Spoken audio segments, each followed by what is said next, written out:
Relacionado con el asunto de la canonicidad está el asunto de la preservación. Bueno, la canonicidad nos asegura que los hombres que coleccionaron lo que llamamos el canon de la Biblia, los 39 libros del Antiguo Testamento, los 27 del Nuevo, fueron guiados por Dios para reconocer la autoridad que tenían ya esos libros para ser incluidos como escritura, sagrada escritura.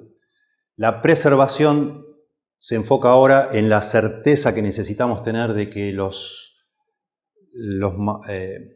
copias que tenemos hoy son fieles al original, a los manuscritos originales, que por causa de que son los materiales en los cuales se escribieron son perecederos, ya no los conservamos.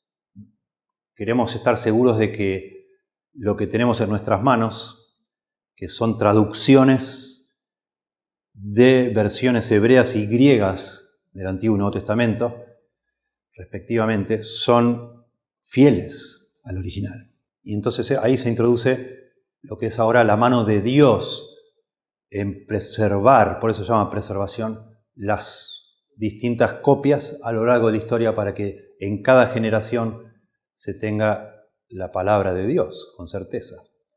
Teóricamente las escrituras podrían corromperse, perderse o destruirse con el tiempo.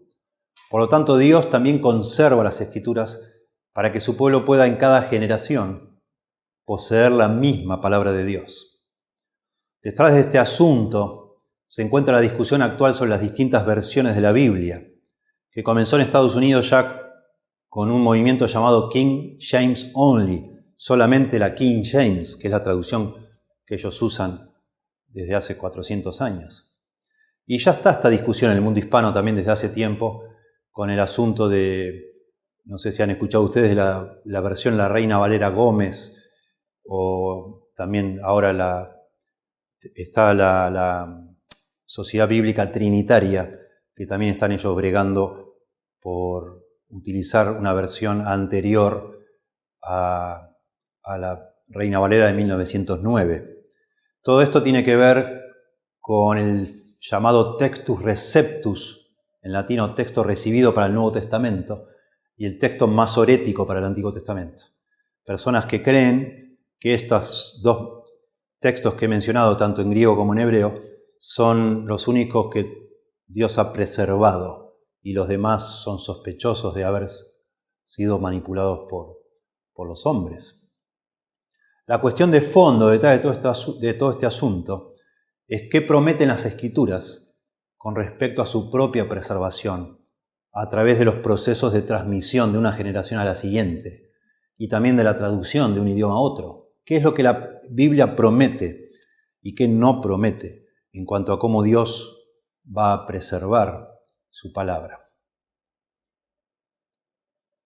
¿Hay promesas claras de preservación en la Biblia? Si la respuesta es sí, ¿afirman las Escrituras que serán preservadas milagrosamente por Dios? Este concepto es muy importante. Si están incluidos milagros en la preservación. ¿Prometen las Escrituras que serán preservadas a través de un manuscrito, un conjunto de manuscritos o una edición griega? ¿Puede Dios haber preservado el texto a pesar de haberse perdido los originales? ¿En qué idioma se preservó? Y esto para mí es la gran pregunta. ¿Lo hizo Dios, la preservación, de forma milagrosa o de forma providencial?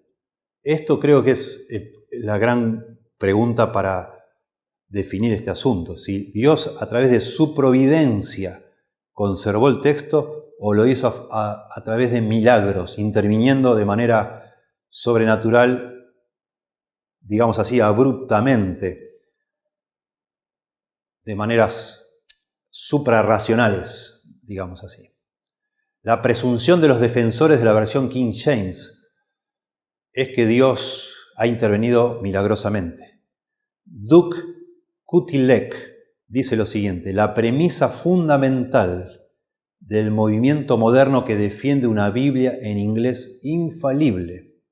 A propósito, este hombre defiende la King James Only. Ellos creen que Dios preservó no solo los manuscritos, los manuscritos en los cuales está basado la King James, sino también de alguna manera milagrosa influyó en la traducción. Creen que la traducción es inspirada por Dios, en inglés. O sea, la inspiración no está solo en el griego y en el hebreo que se usó para hacer la King James, sino ellos creen que está inspirada la versión King James. Dice entonces Kutilek, la premisa fundamental del movimiento moderno, que defiende una Biblia en inglés infalible, es la creencia que, porque Dios nos dio las escrituras originales en una forma perfecta, infalible e inerrante, está del mismo modo obligado a preservar la escritura inspirada en una forma absolutamente perfecta y sin corrupción a través del todo el tiempo posterior. Y además, puesto que Dios evidentemente no ha hecho esto con la lengua original de las Escrituras, no hay dos manuscritos del griego del Nuevo Testamento que sean exactamente iguales en cada detalle. Por lo tanto, concluyen, por fe, ellos dicen, por tanto concluyen por fe, esto es realmente una presunción, Dios debe haberla conservado en alguna otra forma. Esto conduce a un salto cuántico en la presunción al considerar la versión King James de la Biblia en inglés como las únicas escrituras conservadas infaliblemente hoy en día. Esta posición convenientemente ignora legítimas preguntas. ¿Por qué esta versión, la King James, y no otras? ¿Y por qué en inglés y no en otro idioma? ¿Y qué hay de las numerosas diferencias entre las distintas ediciones de la King James publicada desde 1611? No hay dos versiones idénticas en todos los detalles de las distintas revisiones de la King James. ¿Cómo esto puede cumplir el estándar de una escritura infaliblemente preservada? El meollo del asunto es que la premisa básica de que hay una promesa divina de preservar infaliblemente las escrituras de las modificaciones de cualquier tipo en el proceso de copiado y traducción es errónea. No hay tal promesa en las Escrituras. Y los supuestos textos de prueba para defender esta doctrina son sin excepción mal interpretados y mal aplicados. Esto sucede con la King James, pero algo similar está sucediendo con algunas versiones hispanas. Encontramos lo siguiente en una de las publicaciones que ofrecen sin cargo en la Sociedad Bíblica Trinitaria. Dice así: los cristianos conservadores y creyentes en la Biblia consideran que el texto tradicional, a eso se refieren con mayúscula al Textus Receptus, del Nuevo Testamento, fue preservado providencialmente por Dios. Dios prometió en su palabra que Él no solamente preservaría su palabra para las generaciones por venir, sino también que su palabra sería permanente y se conservaría libre de la corrupción. Y ahí citan a Mateo 5:18, Isaías 59:21 y Juan 10:35. Todos estos textos vamos a analizar en un minuto. Y continúa diciendo, estos versículos demuestran que Dios no ha dejado a su iglesia por siglos sin una copia autoritativa de la palabra de Dios, sino que el pueblo de Dios a lo largo de los tiempos ha copiado y vuelto a copiar con fidelidad las copias de los autógrafos originales. La iglesia en todo el mundo ha usado el texto tradicional, de nuevo, ese es el texto Receptus, en todas sus variadas formas, y Dios ha estimado conveniente multiplicar multitudes de copias y ha traído a salvación a muchas generaciones a través de este proceso de preservación. Bueno, solo cito una parte. La verdad es que este tratadito tiene 5 o 6 páginas y uno podría analizar cada uno de sus argumentos, pero en esto solo que he leído, noten que dice, usa la palabra providencial, no milagrosa, que Dios conservó de manera providencial. Pero el argumento que está detrás de esto, o entre líneas, es que como el Textus Receptus es el que más ha sido copiado, hay muchas copias, miles de copias, eso presumiblemente lo hace ser el cuidado preservado por Dios por sobre los demás, porque Dios ha prometido que cada generación tenga su palabra.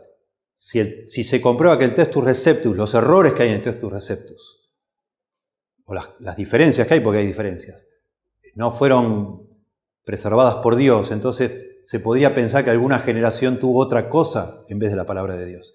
Esa aparentemente es la presunción detrás de esto. Y por supuesto, después agrega que Dios lo ha usado muchas veces y muchas generaciones, y eso le da entonces el carácter de ser único. Cuando lo cierto es que otros textos también han sido usados, otros manuscritos.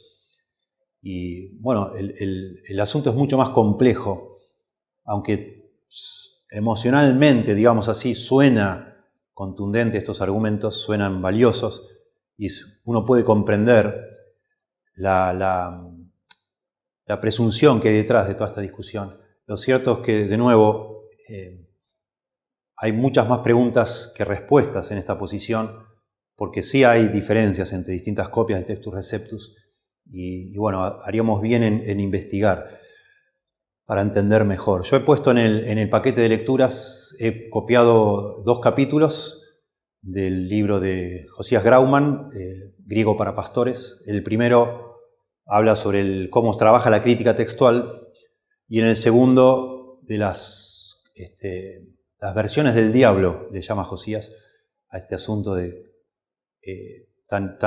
ya con el título uno se da cuenta que es un asunto muy emocional. A veces uno debe estar preparado para argumentos más que lógicos y racionales, para argumentos emocionales. Cuando dentro del mundo evangélico se acusa a otro evangélico, a otro cristiano, de estar usando una copia del diablo. Pero bueno, ustedes pueden leer ahí la información y vamos nosotros a tratar ahora de dilucidar en este momento si la preservación se hace de manera providencial o de manera milagrosa, y si en esta preservación se garantiza que no va a haber ningún tipo de posible error o discrepancia entre todas estas copias que se fueron conservando. Veamos entonces el carácter providencial de la preservación. Los textos de prueba que se presentan para defender una preservación milagrosa, la verdad es que están tomados fuera de contexto. Los voy a citar, cada uno de estos textos que en distintas publicaciones se usan, y ustedes van a ver que en realidad en ningún momento ninguno de estos textos hablan de la preservación. Están hablando de la palabra de Dios en general, y especialmente de la palabra del original. Dice el Salmo 12:6, las palabras de Jehová son palabras limpias, como plata refinada en horno de tierra, purificada 7 veces. Esto dice sobre la Biblia, la palabra de Dios son puras, no pueden tener error. Salmo 119:89 dice, para siempre, oh Jehová, permanece tu palabra en los cielos. Salmo 119:152, hace ya mucho que he entendido tus testimonios, que para siempre los has establecido. Isaías 48, sécase la hierba, marchítase la flor, mas la palabra del Dios nuestro permanece para siempre. Mateo 5:18, porque de cierto os digo, que hasta que pasen el cielo y la tierra, ni una jota ni una tilde pasarán de la ley, hasta que todo se haya cumplido. Mateo 24:35, el cielo y la tierra pasarán, pero mis palabras no pasarán. Lucas 16:17, más fácil es que pasen el cielo y la tierra que se frustre una tilde de la ley. 1 Pedro 1:23, siendo renacidos, no de simiente corruptible, sino de incorruptible, por la palabra de Dios que vive y permanece para siempre. Conclusión de todo esto, estos versículos no prometen una preservación milagrosa de todas las palabras de las Escrituras. Solo establecen un hecho, que la palabra de Dios es para siempre, nadie la puede quebrantar, pero no están hablando de una forma específica de preservación. Dios providencialmente ha utilizado hombres para preservar las Escrituras. Dios utiliza a un hombre para preservar la palabra. Dios estaba involucrado, pero no intervino sobrenaturalmente, por ejemplo, para reconstruir el libro cuando Joacim lo tira al fuego. No es que el libro no se quemó, o cuando le quiso pasar el cortapluma no lo pudo cortar porque era Dios estaba de alguna manera evitando que se corte milagrosamente. No, el libro se cortó, el libro se quemó, como ya hemos visto hace un momento, cuando leímos esos pasajes, Jeremías 36, del 1 al 32, especialmente el verso 28. Noten que dice el verso 28 de Jeremías 36. Dios le dice a Jeremías, vuelve a tomar otro rollo y escribe en él todas las palabras primeras que estaban en el primer rollo que quemó Joacim, rey de Judá. Noten, Dios preserva su palabra, pero no lo hizo a través de un milagro en este caso, sino providencialmente, haciendo una nueva copia. Dios espera que los hombres sean celosos en preservar su palabra. En 2 Reyes 22, del 8 al 13 dice, entonces dijo el sumo sacerdote Hilcías al escriba Safán, he hallado el libro de la ley en la casa de Jehová. E Hilcías dio el libro a Safán y lo leyó. Viniendo luego el escriba Safán al rey, dio cuentas al rey y dijo, tus siervos han recogido el dinero que se halló en el templo y lo han entregado en poder de los que hacen la obra que tienen a su cargo el arreglo de la casa de Jehová.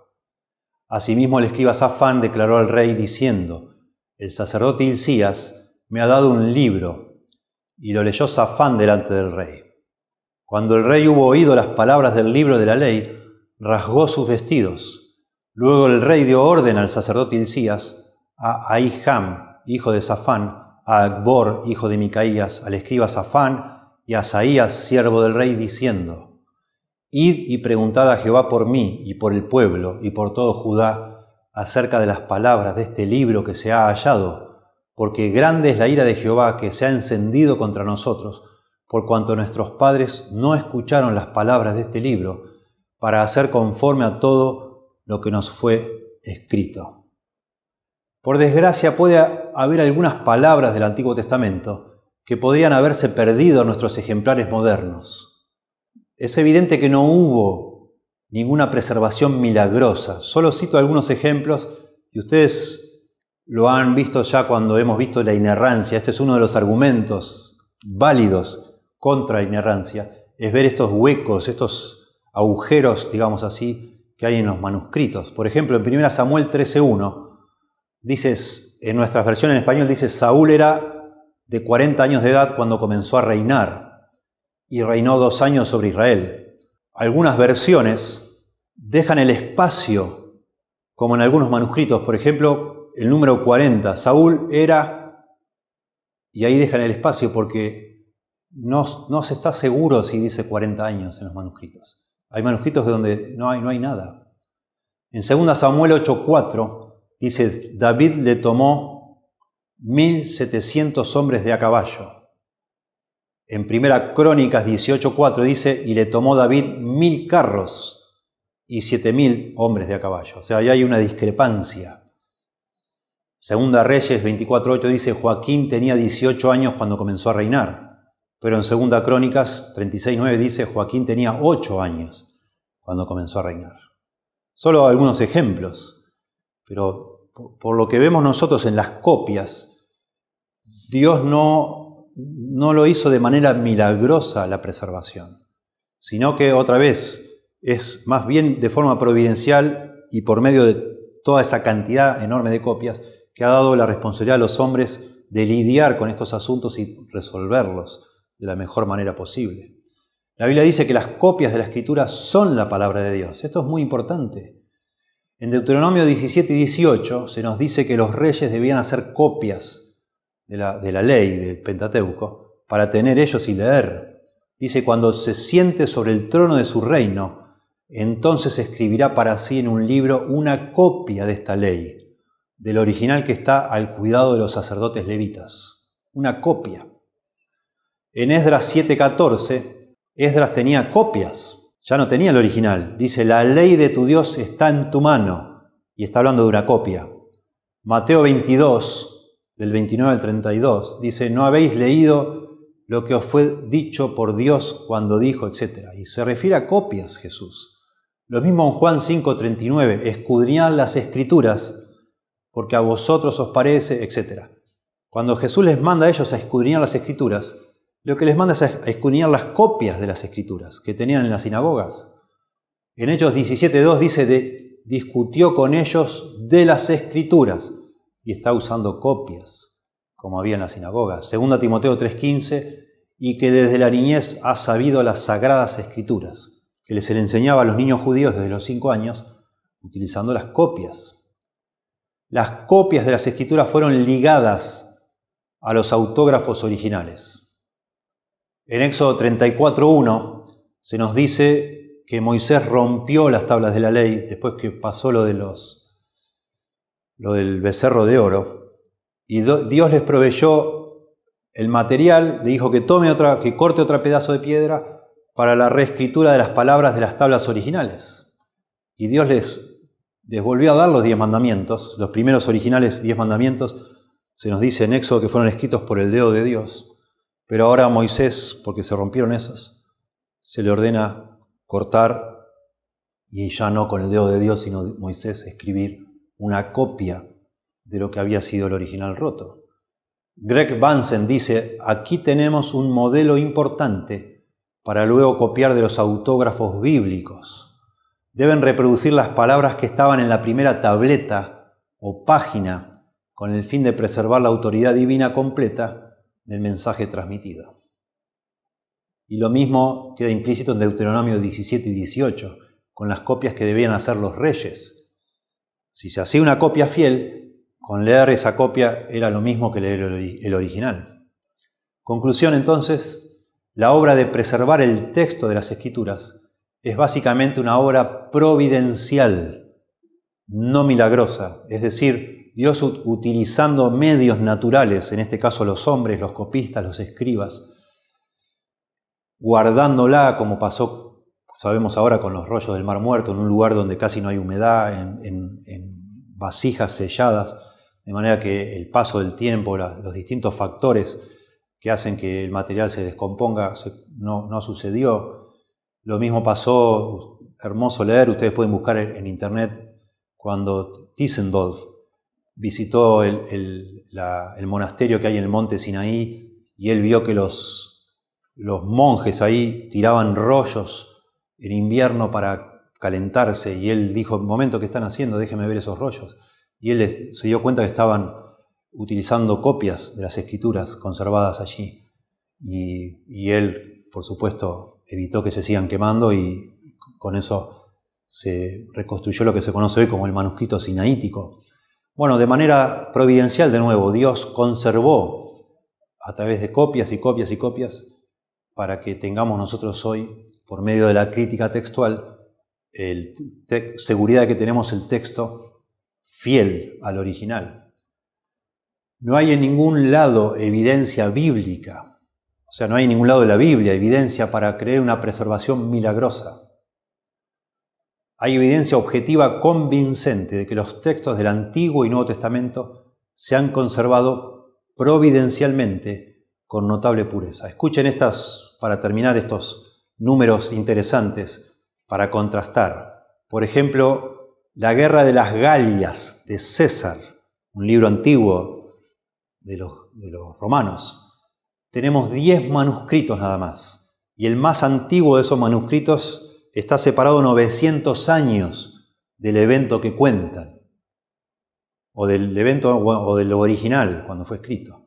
De la historia de Herodoto tenemos 8 manuscritos, y el más viejo de esos manuscritos está separado 1300 años del original. Ahora del Nuevo Testamento tenemos 5600 manuscritos. E incluso algunos de esos manuscritos, que son parciales, son del siglo II, separados en algunos casos menos de 100 años con el original.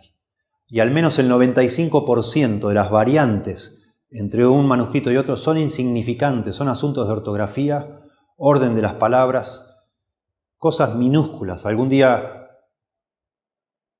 ustedes de pronto tengan la oportunidad de tomar una clase especial de crítica textual. Lo cierto es que el acuerdo es fantástico, es asombroso. Greg Bunsen dice, la providencia de Dios supervisó los asuntos de manera que las copias de las Escrituras no llegaran a ser tan corruptas que sean ininteligibles para los propósitos originales de Dios al darlas, o tan corruptas como para crear una gran falsificación de su mensaje del texto. La preservación involucra dos importantes procesos diferenciados. Por un lado, la canonización, que ya hemos visto, y por otro lado, la crítica textual.